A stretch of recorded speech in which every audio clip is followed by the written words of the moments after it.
30 days 30 lunch box recipe challenge தான் பண்ண போகிறோம். இன்றைக்கி டே 1 தக்காளி சாதம் பார்க்கலாம்.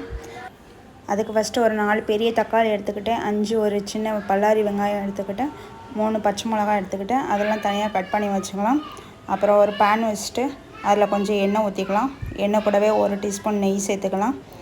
அது கூடவே ஒரு ஏலக்காய், ஒரு கிராம்பு, ஒரு சின்ன துண்டு பட்டை, ஒரு பிரியாணி இலை சேர்த்துக்கலாம். அது கூடவே கொஞ்சமாக கடுகு சேர்த்துக்கலாம். அது பொரிஞ்சதுக்கப்புறம் ஒரு 4-5 முந்திரி பருப்பை உடச்சி வச்சுருக்கேன், அதையும் சேர்த்துக்கலாம். அது கலர் மாறினதுக்கப்புறம் வெட்டி வச்சுருந்த பல்லாரி வெங்காயத்தை ஆட் பண்ணிக்கலாம். அது வதங்குறதுக்கு அது கூட கொஞ்சமாக சால்ட்டு போட்டு நல்லா வதங்க விடலாம். அது கண்ணாடி பதம் வந்ததுக்கப்புறம் அது கூட இஞ்சி பூண்டு பேஸ்ட் ஆட் பண்ணிக்கலாம். அதை போட்டு நல்லா வதக்குன்னு வதக்கிட்டு அதோட ஸ்மெல் போனதுக்கப்புறம் வெட்டி வச்சுருக்க பச்சை மிளகாவையும் தக்காளியும் ஆட் பண்ணிக்கலாம். அதை நல்லா வதங்க விடுங்க.